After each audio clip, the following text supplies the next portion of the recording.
Hello, and welcome to Mind Sherlock, where every story feels like a conversation over a warm cup of coffee. Today, I bring you a brand new Sherlock Holmes mystery, filled with twists, clues, and clever deductions. Make yourself comfortable, and let's unravel the case together.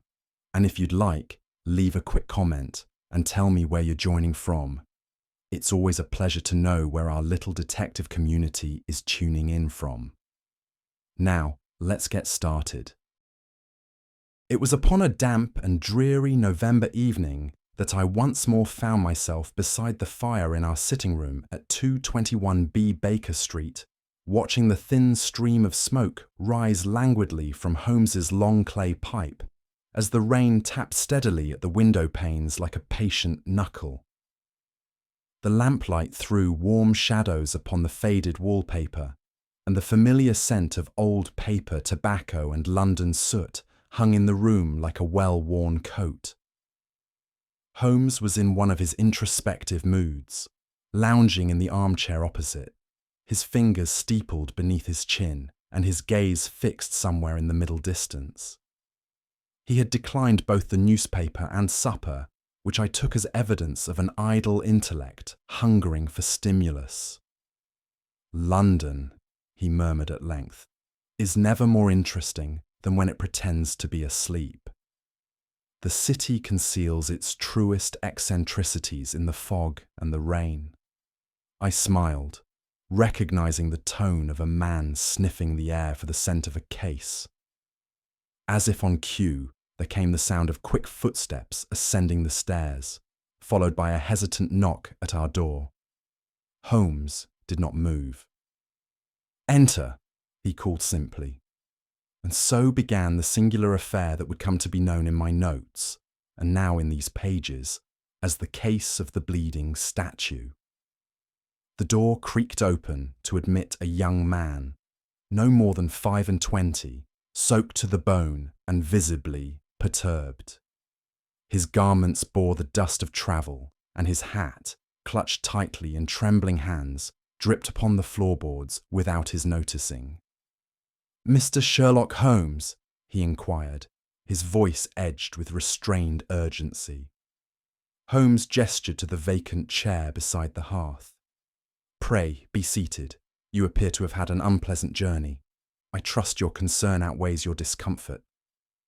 The young man gave a nervous glance about the room before lowering himself into the chair. "My name is Theodore Halbridge. I'm the newly appointed curator of St. Dunstan's Chapel on Hampstead Heath." At the mention of the place, Holmes's brows rose by the slightest degree. He said nothing, allowing the silence to coax the man forward.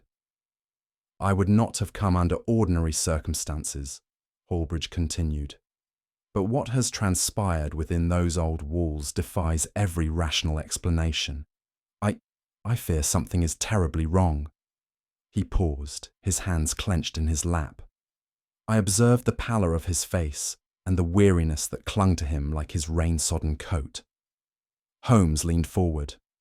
"Go on, Mr. Halbridge." "I had only just begun my tenure," Halbridge began, "when the rumours reached me. Whispers among the parishioners, murmured prayers not found in any book. They spoke of St. Bartholomew, the statue that stands above the altar, as having wept." "Wept?" I asked, exchanging a glance with Holmes. "Not in metaphor, Doctor," the young man replied, voice low. "They say it bleeds." This declaration, far from absurdity, was delivered with such earnestness that I felt a curious chill travel along my spine. "Each evening at sunset," Halbridge continued, "a thin stream of red appears to trickle from the statue's eyes. Parishioners have seen it, the sexton, even Father Wren, our priest." Holmes's eyes narrowed slightly, though he said nothing. "At first, I thought it a trick of the light, or perhaps damp and rust from the iron candle brackets above, but I have examined it closely. The liquid is viscous, red, fresh, and it appears every evening. Without fail." Halbridge nodded. "It lasts mere minutes, and then vanishes as though it were never there. Has the source been traced? No pipework leads through that portion of the wall, and the statue itself is solid marble, imported from Italy decades ago. And the public reaction? Holmes asked at last. Halbridge hesitated. The chapel is nearly empty now. Attendance has dwindled. Some believe it a curse, others a warning. A warning of what? I asked. That, he said, lowering his eyes, is what I hoped you might help me uncover. For a long moment the only sound was the hiss of the fire. Then Holmes stirred, his gaze sharpening like a hound catching scent. "And is that all, Mr. Halbridge?" he asked quietly. "Or is there something else? Something that has prompted you to seek me out tonight, of all nights?" Halbridge looked up, his face stricken. "There has been a death, Mr. Holmes. A man, our former caretaker, was found at the foot of the statue last week. And he died with his eyes open in terror." At Holmes's quiet prompting, Halbridge sat back in his chair, gathering his thoughts with visible effort. The flickering lamplight cast long shadows across his anxious face. "The people of Hampstead Heath," he said slowly, "have always held to certain traditions. Tales passed down from elder to child. Most are harmless, rustling spirits, bells that ring themselves, that sort of thing. But this bleeding statue has stirred something deeper, darker." Holmes raised an eyebrow, but allowed the man to continue uninterrupted. "They say the saint weeps for the sins of the parish, that his tears are a sign of judgment, of punishment. Some even believe the chapel cursed, built upon bones that should not have been disturbed. Since the bleeding began, we've had 3 resignations from the vestry, and not a soul dares enter the nave alone."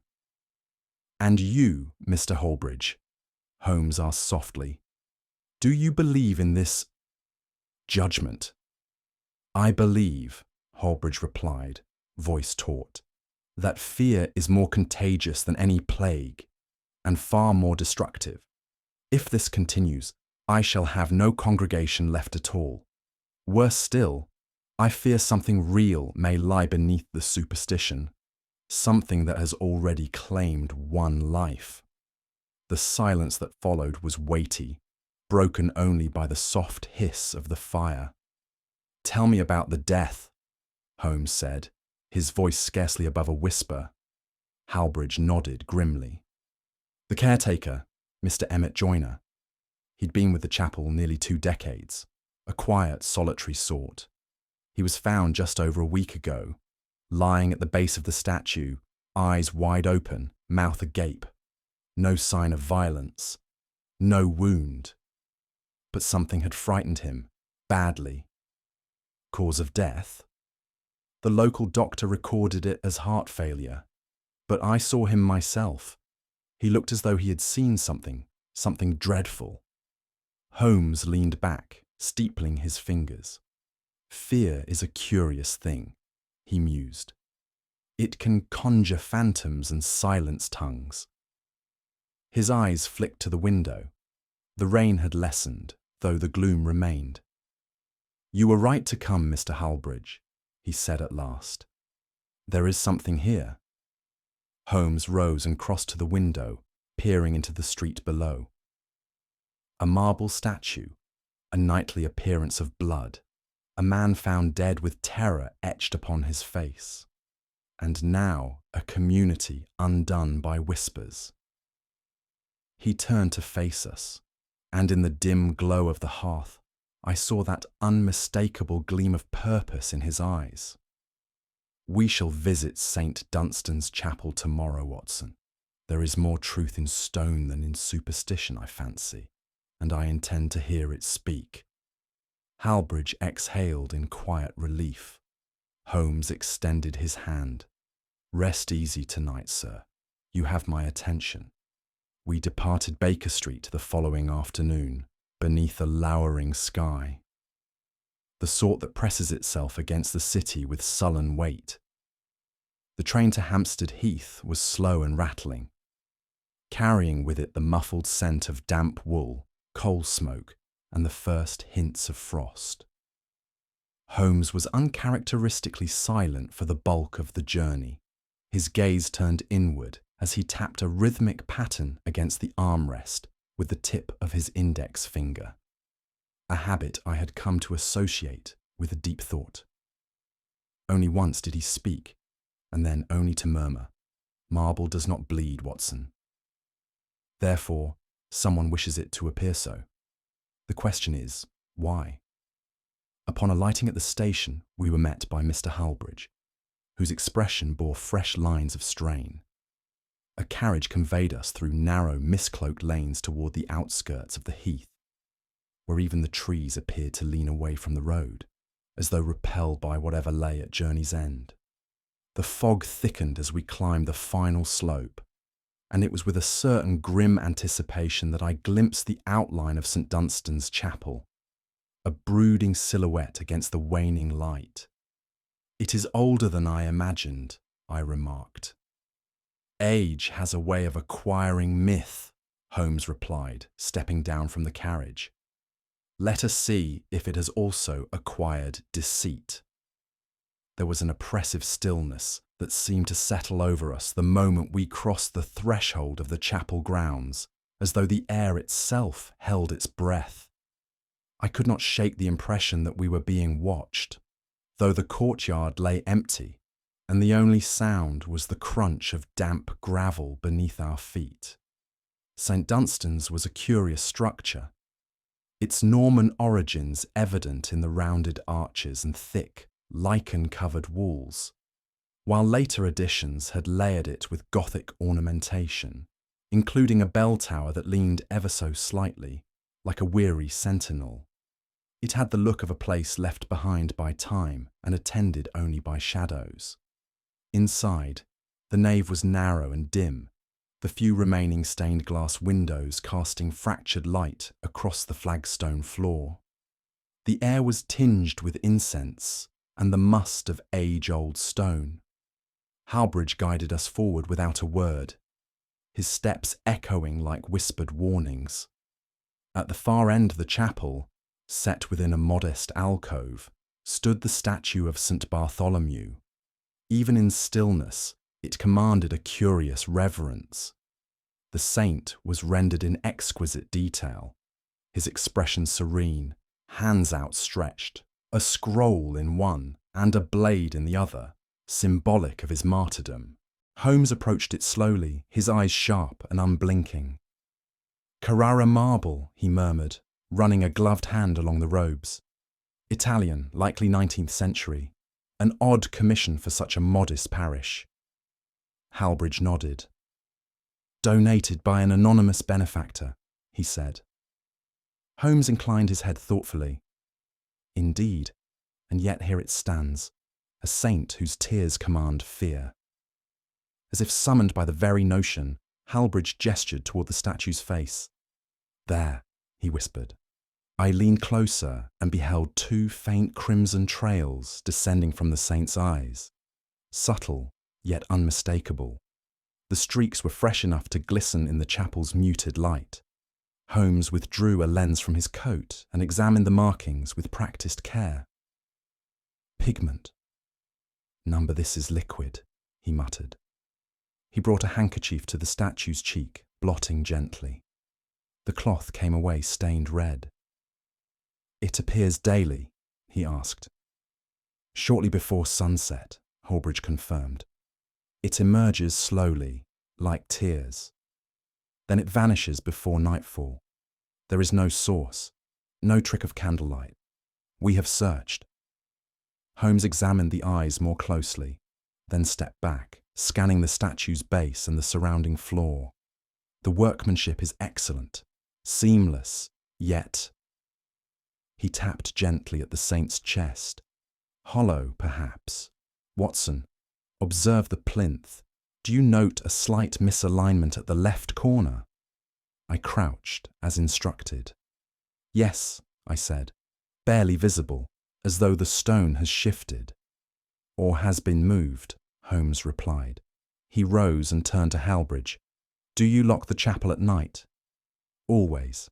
I carry the only key. Holmes said nothing, but I saw the familiar tightening of his jaw that meant he had observed more than he let on. A statue that bleeds, he said at last, glancing once more at the saint's mournful face. It would take a master's hand to carve such emotion, and a darker one still to exploit it. While Holbridge tended to matters in the vestry, Holmes resumed his silent circuit of the chapel floor. I followed at a respectful distance, accustomed by long experience to his methodical approach. Pauses, stoops, tap of cane or knuckle, a sudden sniff of air or gloved finger drawn across stone. It is often in what is not present that the truth emerges, he remarked absently. He crouched beside the base of the statue, running his hand lightly across the floor. Here, he said. Observe. I looked where he pointed and saw, faintly impressed in the dust, what appeared to be the outline of a bare foot. Not a large one, delicate, the toes slightly splayed as though the weight had been uneven. Another print was barely visible beside it, leading toward the rear of the altar, before vanishing entirely. Strange, I said. Surely no one walks barefoot through a chapel in November. Indeed, Holmes replied, which is why one must consider why such a print exists at all. A stage delusion, perhaps, or a detail overlooked by its architect. He moved toward the eastern wall. There, he paused and pointed to a damp stain that bled through the stone like a bruise. This moisture is recent, he said, yet the surrounding masonry is dry. I watched as he lightly rapped upon the wall with the butt of his cane. The fourth strike yielded a hollow tone. Holmes turned toward me, eyes glittering. I believe, he said softly, that we are standing before something that was meant to be forgotten. We were interrupted by the quiet approach of a figure in clerical dress, an elderly man with sunken cheeks and eyes like ink upon parchment. His cassock hung from narrow shoulders like a shroud. Father Elias Wren, Holbridge said as he returned. Our priest. The old man inclined his head.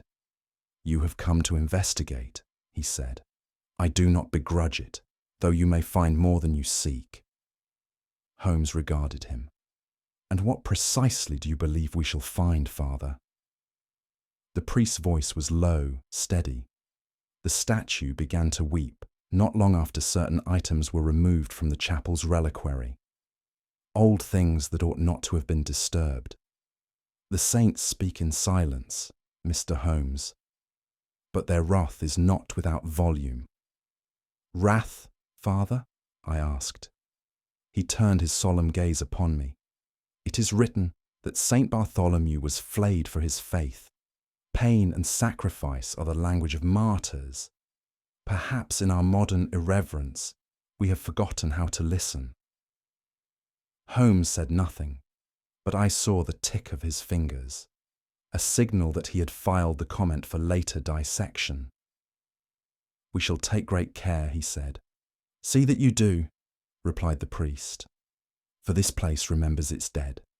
We were next introduced to Mrs. Dalloway, the chapel's housekeeper, a sharp-featured woman in late middle age, with grey eyes that seldom lingered and hands that twisted the hem of her apron as though it might wring out her unease.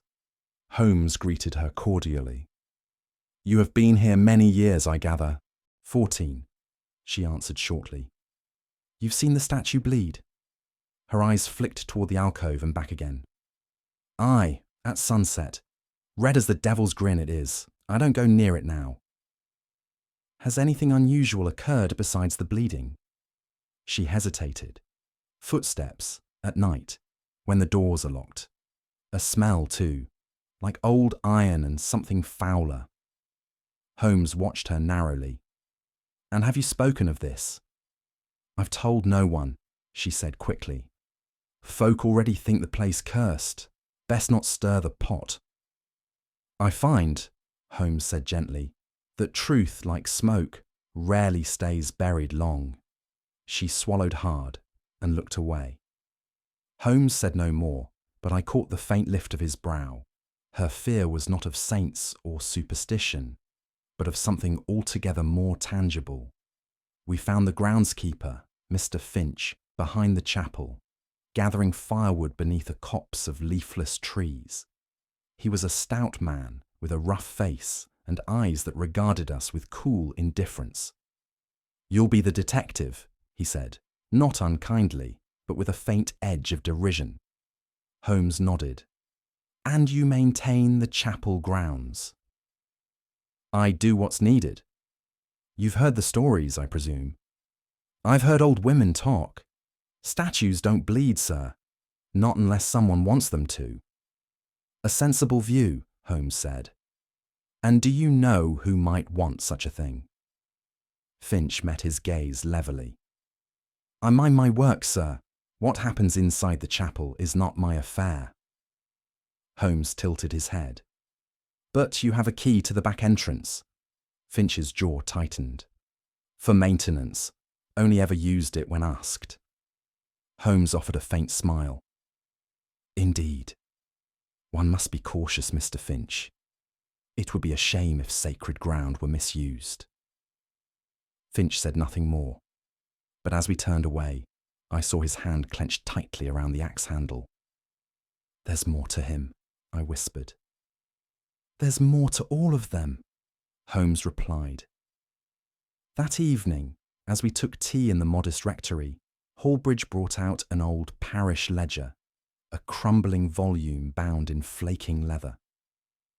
"I thought this might interest you," he said, laying it open before us. A tale from the 15th century, kept alive by the village chroniclers. The entry was brief, but chilling.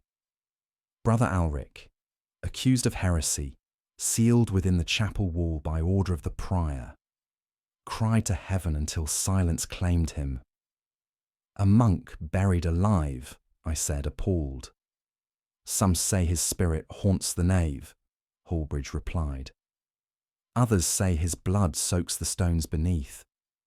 Holmes was quiet as he traced a finger across the faded ink. "It is a story fit for candlelight and children's fear," he said at last. "But it serves another purpose." "Which is?" I asked. "Redirection. Legends such as these do not arise by accident, Watson. They are planted, sometimes centuries ago, sometimes yesterday. Either way, they flourish only when something wishes to remain concealed." He closed the book with a soft snap. "We are being fed symbols and shadows. Let us now see who is setting the table." It was on the third morning of our investigation, as pale sunlight filtered reluctantly through the chapel's grimy panes, that Holmes made his most intriguing discovery. He had spent the better part of an hour pacing the chancel with an air of coiled intensity, pausing occasionally to press his ear against the base of the pulpit, or to tap the flagstones in a rhythmic fashion with the butt of his cane. At length, he beckoned me forward. "Watson," he said in a low voice, "do you perceive this slight irregularity in the woodwork?" I bent to examine the raised platform from which the priest delivered his sermons. At its base was a portion of panelling almost imperceptibly different in grain and hue from the rest. Holmes crouched and ran his fingers along the seams, then pressed firmly against a knot in the wood. With a soft click, the panel gave way and swung inward on concealed hinges. "By Jove!" I exclaimed. "A trap door," Holmes murmured. "Precisely where an old crypt entrance might be concealed. Note how cleverly it has been disguised within ecclesiastical architecture." He produced a lantern from his bag and shone it into the blackness below. A narrow stone stairway descended into what appeared to be a subterranean chamber, long forgotten by those above. "We go down," Holmes said simply. "You suspect what lies beneath then?"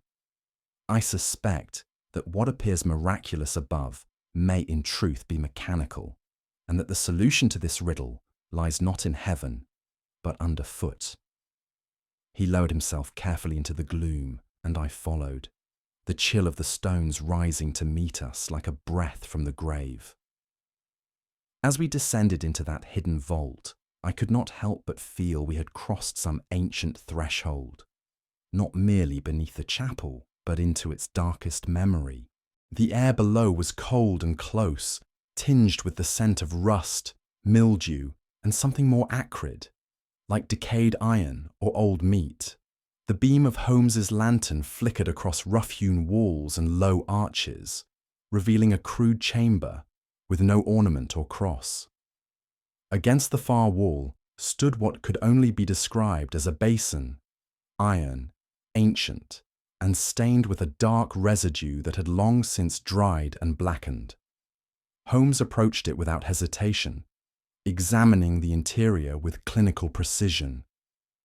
"Blood," he said, "though how long it has remained here is difficult to say." He traced the inside edge of the bowl and then looked upward. "Ah," he murmured. Above the basin, carved into the stone, was a narrow channel that appeared to travel vertically through the ceiling. Holmes held up the lantern and followed the line of the groove. It extended directly toward the spot above which, in the chapel proper, the statue of St. Bartholomew stood. "A conduit," he said, "cleverly hidden, likely used for a ritual once, though no doubt dormant for decades until someone chose to reanimate it." I stepped closer, frowning. "But for what purpose, Holmes? Surely no ordinary criminal trick." "Not ordinary," he agreed. "This is a performance of fear, Watson. A calculated display. The goal is not merely to deceive the eyes, but to control the heart." He turned back to the basin and tapped its side with a knuckle. "Refitted, recently. The marks are fresh. Whoever set this in motion knows not only history, but engineering." He stood silently for a moment, then said, "We are not dealing with a madman, but with an artisan of illusion." Later that day, Holmes arranged for a small vial of the reddish liquid to be discreetly delivered to his acquaintance in chemical analysis, Mr. Farrow of Bloomsbury Street. In the meantime, we returned to the rectory to await the result. "It is not human blood," Holmes declared once alone with me. "That much I will wager my pipe on." "Animal then?" "Pig, most likely. Readily available, viscous, red, and not subject to the legal scrutiny which the use of human blood would provoke." I must admit, I shuddered at the thought. "And someone has been storing and channeling it through the statue?" "Quite so," he nodded. "They have found a way to collect and release it at precise intervals, perhaps through a gravity-fed system or concealed pressure mechanism. The original channel, once ceremonial in nature, has been repurposed with modern ingenuity." He tapped his chin. "But to what end? That is the question. To frighten away parishioners? To conceal a more illicit purpose behind the veil of the miraculous?" He grew still, then added, "Or perhaps to isolate the chapel, to rid it of prying eyes." "Someone wants to be alone with whatever lies below," I offered. Holmes smiled faintly. "Just so, Watson, and tomorrow I intend to discover precisely what that is." It was Holmes's idea to remain behind after dusk, despite the chill that had settled over the chapel like a heavy cloak. Hallbridge reluctantly handed us the keys and took his leave, his expression drawn. We kept to the shadows in the rear pews, the lanterns extinguished, the silence nearly absolute. I confess, I felt a faint unease stir within me. Not due to superstition, which I have long since disavowed, but from the peculiar stillness of the place. One could almost believe the chapel waited for something. It was nearly 8:30 when the door at the side creaked open. A sliver of lamplight cut across the nave, followed by a figure swathed in shawls and moving with careful steps. Holmes tapped my knee once, a signal to remain still. The figure moved toward the altar and paused before the statue. There, she reached into her cloak and removed a small pouch, untying it with practiced fingers. She scattered something, perhaps powder, at the base of the statue, then whispered a few barely audible words. Holmes rose silently from the pew, his long shadow cast across the chapel floor. "Good evening, Mrs. Dalloway." She gasped and clutched the pouch to her chest, eyes wide with fear and guilt. I meant no harm," she stammered. "It's a warding charm, to keep the saint from anger, that's all." Holmes stepped closer. "Fear is a potent tool, madam, especially when it is fostered and fed. I didn't do anything wrong." "No," Holmes replied softly. "But someone has convinced you that you had reason to." We returned to the chapel the following evening at Holmes's insistence, again just before sunset. Hargreaves had resumed his place at the rear, nervously observing us, while Holmes examined the statue in silence. I moved about the aisles, ostensibly watching for visitors, though in truth, I found myself increasingly troubled by the place itself. There was something in the chapel's air, not in the scent or the temperature, but in its quality, as if it held a presence unseen. As I passed along the north aisle, I paused. I could have sworn I heard something, faint, distant, a whisper, a name perhaps, or merely the rustle of cloth. I turned sharply, but the space was empty. "Holmes," I said, lowering my voice, Have you ever felt watched when there was no one there?" Holmes did not look up. "The mind, Watson, is susceptible to suggestion, especially when surrounded by symbols it does not understand." "And yet," I muttered, "symbols do not make sounds." Holmes finally looked at me. "You are not mistaken. Something is at work here, but not what the villagers believe. Fear has a shape, my dear fellow, and this chapel has been most carefully carved to resemble it." He gestured to the walls. "See here, false alcoves, hollow spaces behind the stone. I believe someone has used this architecture to create acoustics, unnatural echoes. The effect would unsettle even the most rational observer. And the blood. Ah," Holmes smiled. "A different mechanism altogether. One for the eyes, this for the mind." A gust of wind rattled the stained glass. Holmes glanced toward the altar. "But we are close now, Watson. The illusion is cracking. We need only one more piece before the veil falls." The next morning, Hargreaves met us in the sacristy with an expression of subdued excitement. In his hands, he held a brittle parchment, the edges curled and yellowed with age. "I found it in a compartment beneath the archives," he said. "It must have been hidden deliberately. It was wrapped in oilcloth, sealed with wax." Holmes took it gently, scanning the faded script. "Latin," he murmured, poorly translated from an older tongue. "This portion here, et sanguis ut sigillum. And blood as the seal." He looked up. "A ritual, symbolic, but likely once performed in some form." Hargreaves nodded. "The chapel was founded on pre-Christian ground, according to some records.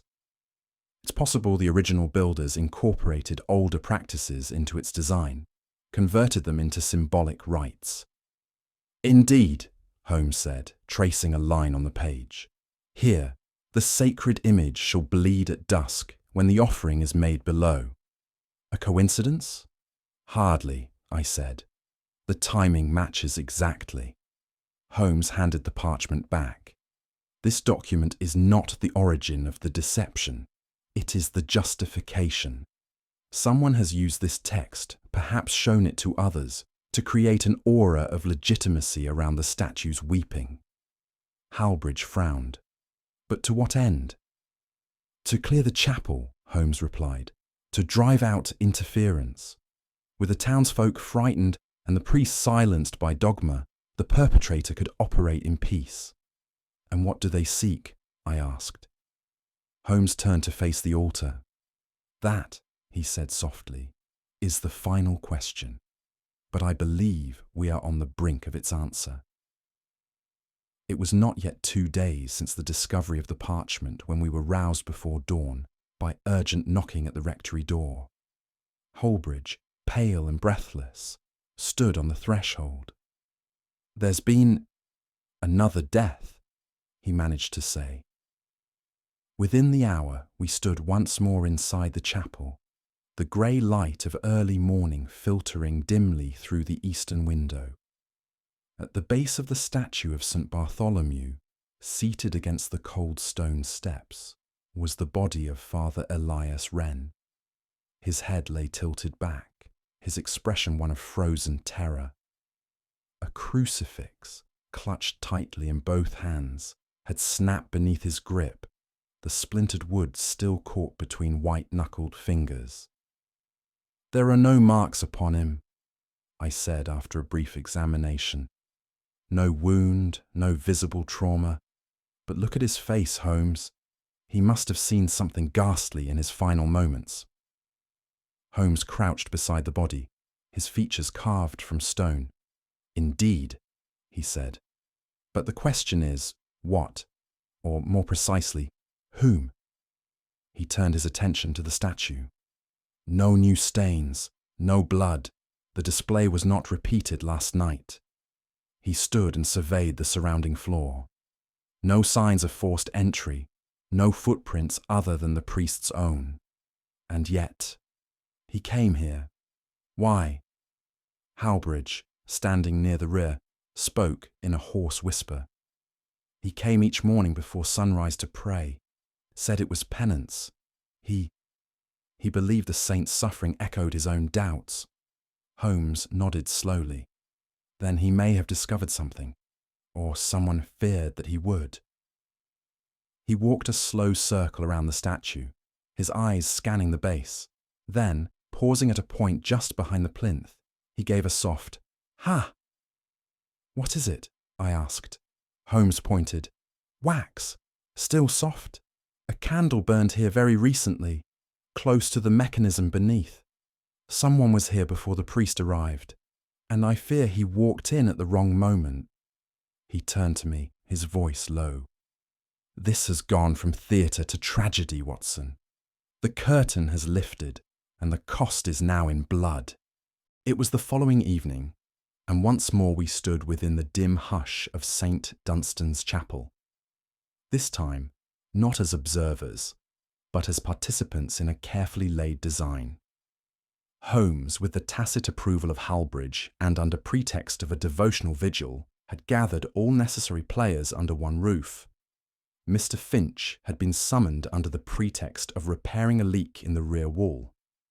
Halbridge remained near the vestry door, visibly uneasy.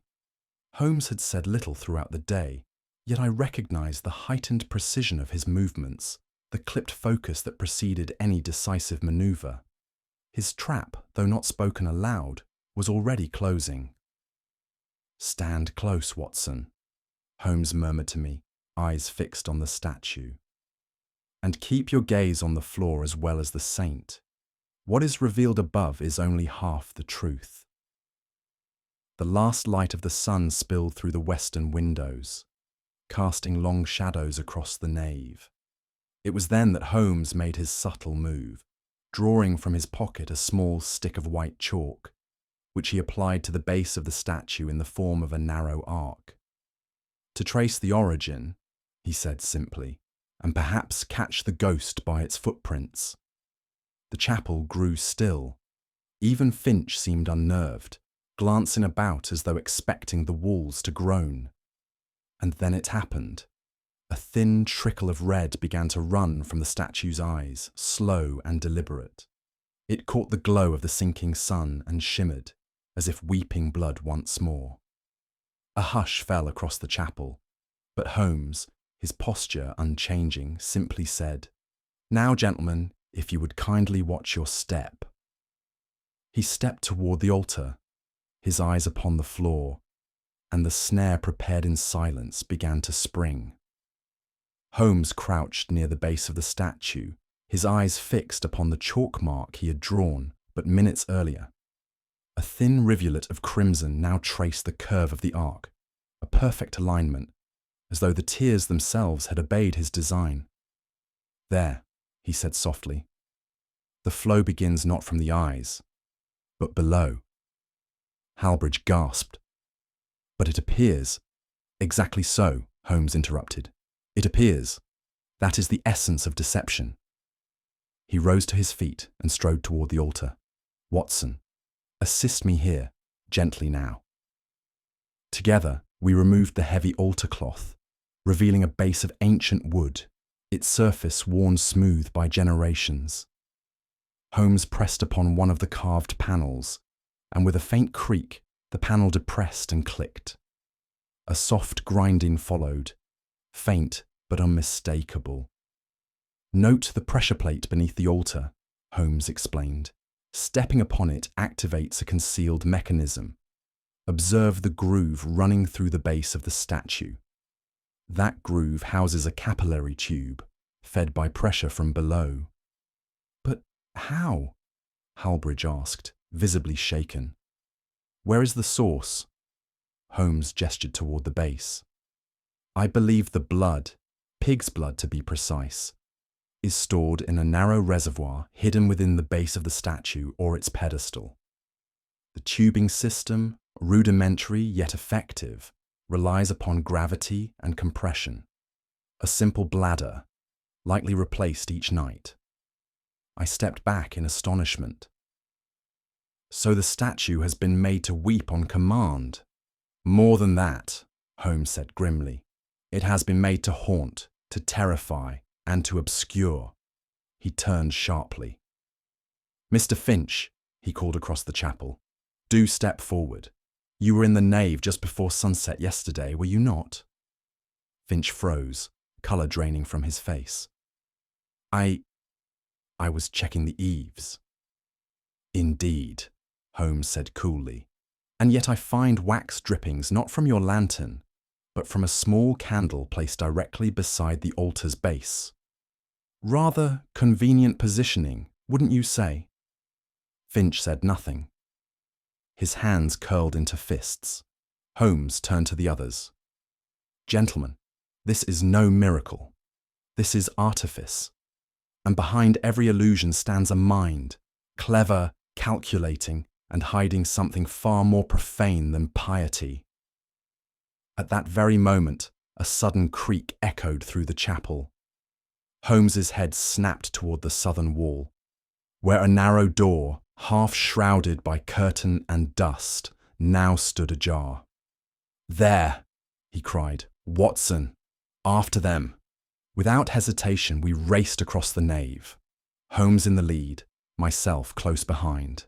The door swung open at our approach, revealing a narrow stairway descending into blackness. A rustle of cloth and a hurried footfall below confirmed our quarry had fled through the old crypt tunnel. Holmes did not hesitate. Lantern in hand, he plunged downward with astonishing speed, his voice low but sharp. "They know the way. They'll try to lose us in the catacombs." The tunnel twisted and narrowed, lined with crumbling brick and the must of centuries. Our footsteps echoed behind us, like pursuit made manifest. The flicker of a distant lamp ahead told us the chase was not far. We turned a corner and glimpsed a cloaked figure darting through a collapsed archway. Holmes sprang forward. "Stop! You have nowhere to run!" But the figure pressed on, knocking aside old boards and descending deeper into the earth. It was only when the path narrowed to a crawl space that Holmes drew back. "There!" he said breathlessly. No farther. We'll catch them on the return. We waited. Moments passed in silence. Then a scuffle, scraping shoes, a stumble, and the figure re-emerged, gasping and cornered by the narrowing of the stone corridor. Holmes stepped forward and pulled back the hood. Mrs. Dalloway, he said calmly. She trembled, her shawl dishevelled, lips parted in terror. I only followed orders, she stammered. I didn't know what it meant. I thought it was just for reverence. Holmes's voice was measured. You were used, madam, but you are not the architect. That role belongs to another, one far less burdened by belief. He turned to me. Come, Watson. The true puppeteer remains above, and his curtain is about to fall. We escorted Mrs. Dalloway back through the winding crypt, her steps faltering as the oppressive silence of the chapel closed once more around us.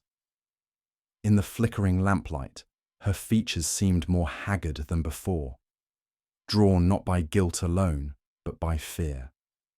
Holmes allowed her to sit, then turned to her with a gentler tone than I had anticipated. You were present during each incident, he said. You knew where to stand, when to whisper, what symbols to scatter. But you didn't understand their purpose, did you? She shook her head. I was told they were for protection, to ward off evil. I've always believed in such things, ever since I was a girl. Holmes nodded. And who told you this? Her lips trembled. Mr. Finch. He said the chapel had awakened something ancient, and that I must help pacify it. Did he ever show you the mechanism? No, she whispered. He said I was too pure to see it. Holmes's expression tightened. Ah, the flattery of the manipulator. A potent instrument, especially when paired with superstition. She looked at us helplessly. I didn't know anyone would die. I swear it. I believe you, Holmes said quietly. You were used, and like all pawns, discarded when the game turned too dangerous. He turned away from her and faced the altar once more. But pawns often point the way to the king. Mr. Finch stood in the apse when we emerged, as though awaiting our return. He held a tool roll under one arm and looked up as we entered, his face a mask of practiced neutrality. Holmes wasted no time. You constructed the mechanism, he said flatly. You discovered the ancient ritual conduit beneath the statue, and rather than report it, you adapted it. Finch raised an eyebrow. You've quite the imagination. Holmes stepped forward. No imagination is required, Mr. Finch, only logic. You possess the means, access to the chapel at all hours. The skills, your background as a former mason and gravedigger, which I confirmed this morning with a brief inquiry to the guild registry. And most telling of all, you had motive. Finch's voice was calm. And what motive would that be? You were smuggling relics, Holmes said.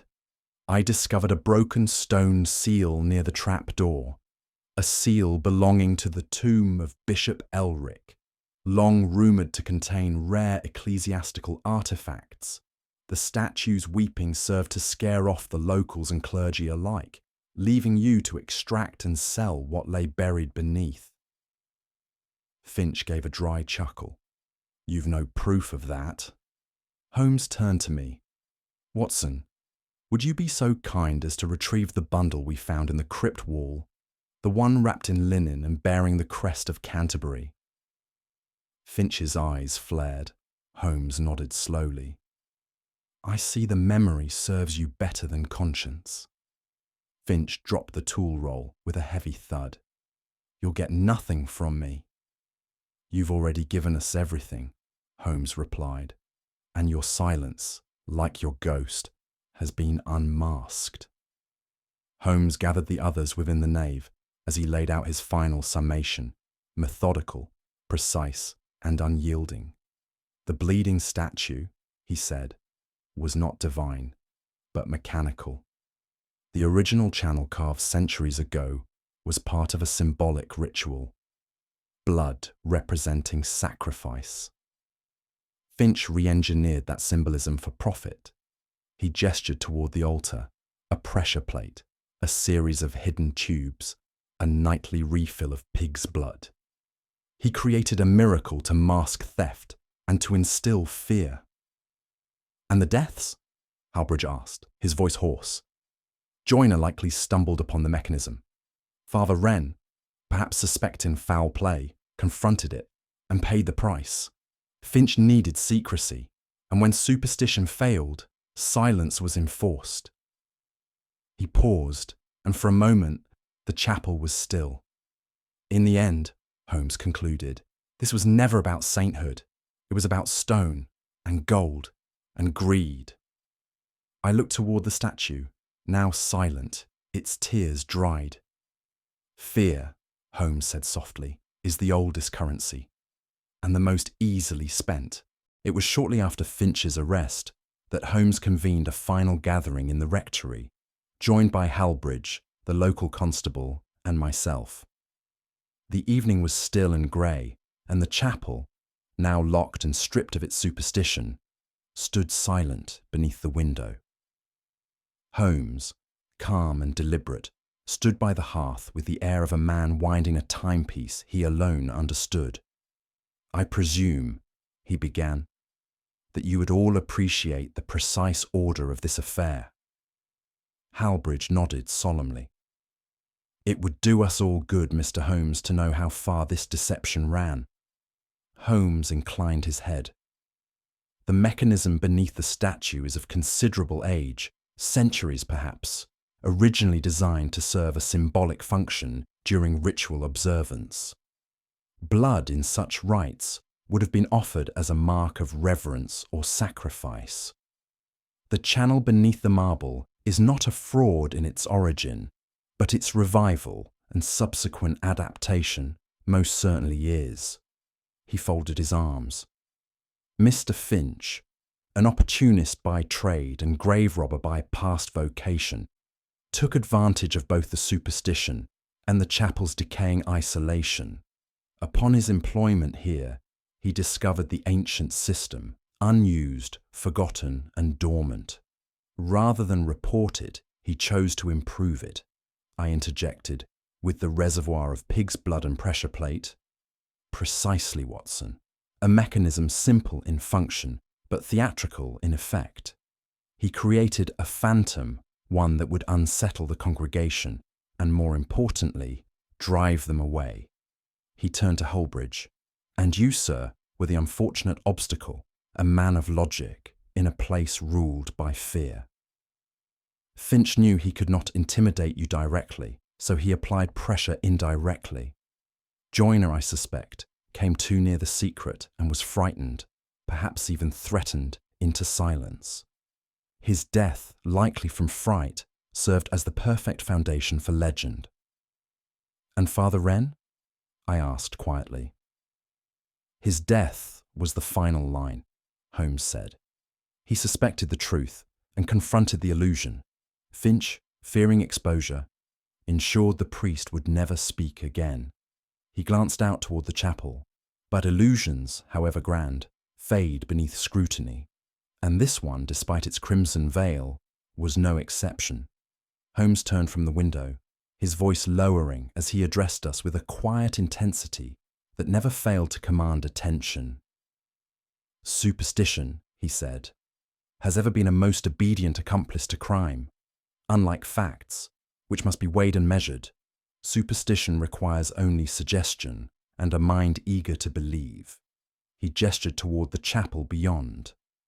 Finch recognized this truth and used it with remarkable cunning. By causing the statue to weep blood, he resurrected an old legend and added to it just enough truth to make it persuasive. The villagers needed no convincing. The tale spread of its own accord. "And the housekeeper?" asked Hargreaves.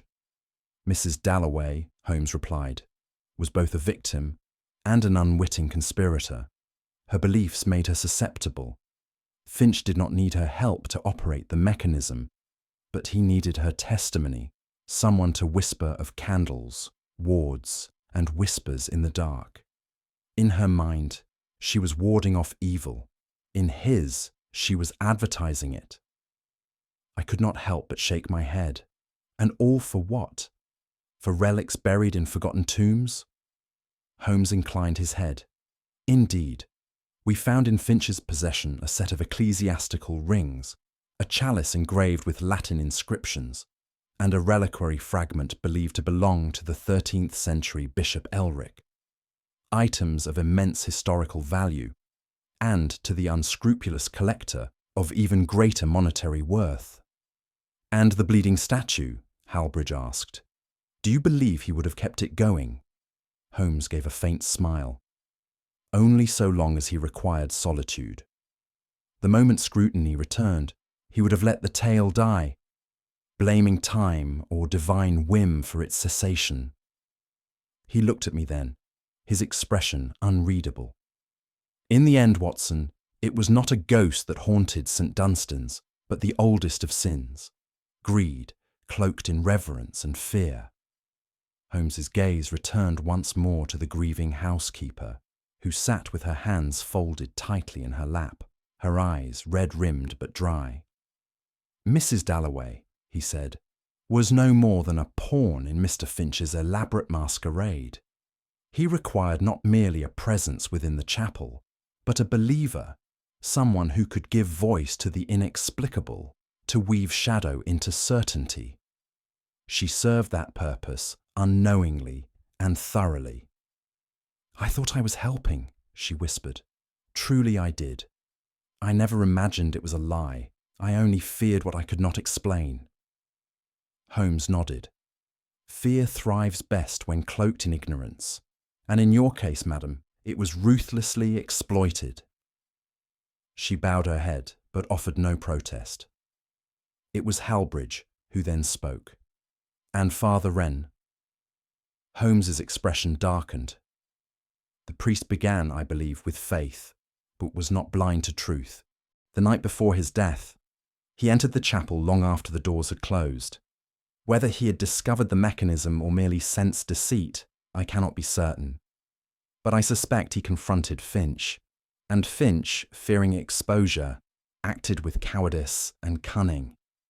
He paused. There was no violence, but there was intent. Whether the priest was frightened deliberately or merely left to die alone in that sanctified gloom, the effect is the same. His death became part of the illusion. A second miracle, a second silence. Halbridge turned away, visibly shaken. Holmes looked at me then, the flicker of weariness in his eyes.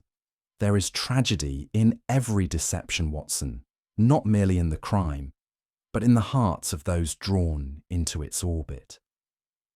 As we departed the rectory later that evening, I found myself once again reflecting upon the singular brilliance of my companion. It never ceased to astonish me how Holmes, armed with nothing more than logic, observation, and an unfailing conviction in cause and effect, could so thoroughly dismantle what others deemed impenetrable. I must confess, I said as we crossed the chapel yard, I was nearly taken in myself. The atmosphere, the whispers, the blood, it felt so convincingly otherworldly. Because it was designed to be, Holmes replied. But a performance, however artful, must still obey the laws of its stage. And the audience? Ah, he said with a faint smile, the audience often prefers illusion. It is far easier to fear a curse than to confront a thief. I was silent a moment, then added, it is unsettling to think how fear alone can distort the truth, how it can lead one not only to error, but to ruin. Holmes glanced sideways at me. You are not wrong, Watson, but remember, fear is not the villain. It is merely the instrument, the hand that wields it. That is where guilt lies. I nodded slowly, understanding at last. In the quiet that followed, I felt a kind of reverent stillness settle over me, not for the place we had left behind, but for the man beside me and the remarkable mind that could strip truth from myth with such precision and grace. We paused at the chapel gate, the mist beginning to rise once more along the path. Holmes lit his pipe with deliberate care, then spoke softly, as if addressing not me, but the cold air itself. "It is not the spectre that haunts the mind, Watson," he said, "but the man who profits from it." The smoke drifted upward, caught in the faint light of the street lamp. In every age there are those who trade in shadows, who would rather rule by terror than by truth. He turned, his eyes sharp once more. "It is our task, then, not merely to expose illusion, but to render it powerless." I said nothing. There was nothing to add. We resumed our walk in silence, the last embers of the case cooling in the stillness behind us. As we descended the path from St. Dunstan's, the first stars pierced the thinning fog. The chapel behind us, so long shrouded in fear, stood now in unremarkable quietude. No weeping saints, no whispered curses, only stone and silence. The village too seemed altered, not by spectacle, but by the quiet return of reason. Holmes walked beside me, hands in his pockets, his stride unhurried. There was no triumph in his bearing, no satisfaction. Only thought, deep and distant, as though already turning to the next mystery. I glanced back once at the chapel, its steeple rising like a solitary sentinel against the night. And in that moment, I realized how thin the veil truly is, between superstition and science, fear and fact, and how fortunate we are to have, in Holmes, a mind sharp enough to pierce it. As we neared Baker Street once more, the gas lamps casting long shadows across the slick pavement, I turned to Holmes, who walked with his usual composed detachment, the collar of his coat turned against the wind. "You know," I said, "for all the blood and superstition, for all the whispered curses and ancient rites, it was greed all along, plain and cold." Holmes exhaled slowly through his pipe. "Not plain, Watson. Greed rarely presents itself plainly. That is its genius. It wraps itself in robes of virtue, cloaks itself in mystery, and speaks with the voice of fear." He paused. "Saints do not bleed, but men? Men will make them weep if it profits them." And so, dear readers, the case was closed, but a question remains. What do you believe was the criminal's greatest error? Was it the arrogance of using an old superstition, the oversight that led Holmes to the mechanism, or trusting a housekeeper who still believed in miracles? Share your thoughts in the comments below. We'd love to hear your deduction. If you enjoyed unravelling this case with us, be sure to subscribe for more Sherlock Holmes mysteries, and share this story with fellow lovers of classic detective fiction. After all, every puzzle deserves a second pair of eyes. Until the next case, the game, as ever, is afoot.